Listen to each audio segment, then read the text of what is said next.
Chacun veut revenir vers Hachem, sortir de ses mauvais traits de caractère, annuler ses mauvais désirs, évoluer. Et pourtant, malgré nos bonnes volontés, on ne voit pas forcément de changement. Pourquoi ? Parce qu'on n'utilise pas l'ustensile, l'arme essentielle par laquelle on peut obtenir notre délivrance et la délivrance de tout le Ham Israël. Qui est quoi ? Rabbi Nachman nous a dit, l'arme essentielle de chaque juif, comme on l'a dit et qu'on le répète, c'est la tfila, la prière. Et à quoi ça ressemble quand tu veux changer, quand tu veux t'améliorer, quand tu veux faire tchouva, quand tu veux déraciner les mauvais traits de caractère sans prière? Ça ressemble à quelqu'un maintenant qui veut construire un binyan, un édifice, un grand immeuble. Et il doit commencer à construire les fondations, et donc il faut creuser pour faire des fondations. Et lui, il vient, au lieu de prendre maintenant un tracteur, qu'avec le tracteur, avec plusieurs coups de pelle du tracteur, il va faire un trou énorme, il vient avec ses mains, comme ça, il commence à gratter pour faire un trou. Il dit, mais c'est pas possible, ça avance pas, ça bouge pas. Mais c'est normal, la même chose ici. Le tracteur, c'est l'arme de la tfila, comme il a dit Rabbi Nachman, que par l'arme de la tfila, tu peux remporter toutes tes guerres. Et tu peux remporter toutes les victoires et toutes les conquêtes que tu dois mener matériellement et spirituellement. Et ce qui est extraordinaire, c'est que quand tu vas commencer à investir dans la prière, et que tu vas commencer à avoir des résultats dans ta prière, et bien tu vas commencer à avoir confiance en toi, avoir confiance dans ta prière. Regarde, j'ai prié, j'ai été répondu, et ça va te donner encore de la motivation que si tu continues à prier sur d'autres sujets, tu vas pouvoir commencer à obtenir les délivrances que tu attends dans ta vie et avoir ta Géoula, ta délivrance à toi.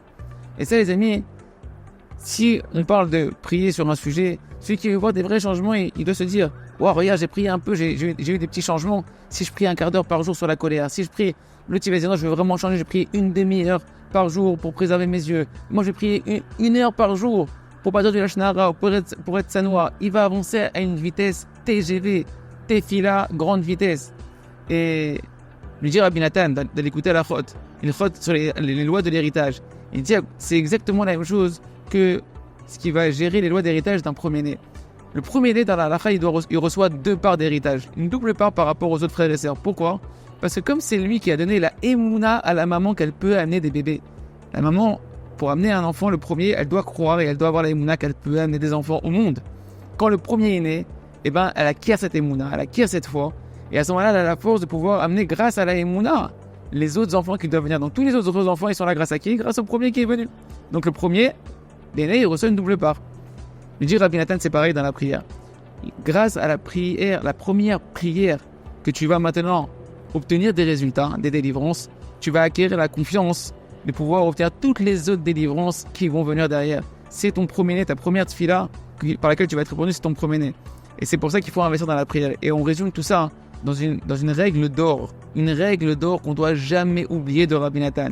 Que tous les manques qu'il a dit Rabbi Nathan que je vois chez un juif, tous les manques que je vois chez une personne, je sais que c'est soit que ce soit un manque matériel ou spirituel. Je sais que c'est soit qu'il n'a pas prié sur le sujet, ou soit qu'il n'a pas assez prié sur le sujet. Et c'est ce qu'il a dit Rabbi Nachman dans la Torah 7 de l'écouter Moran, que tout l'exil et donc toutes les souffrances collectives et individuelles personnelles, c'est que à cause d'un manque de émouna. Et Rabbi Nachman a dit que la émouna s'exprime par la prière, donc c'est que à cause d'un manque de prière. Ta prière, c'est l'expression de ta émouna.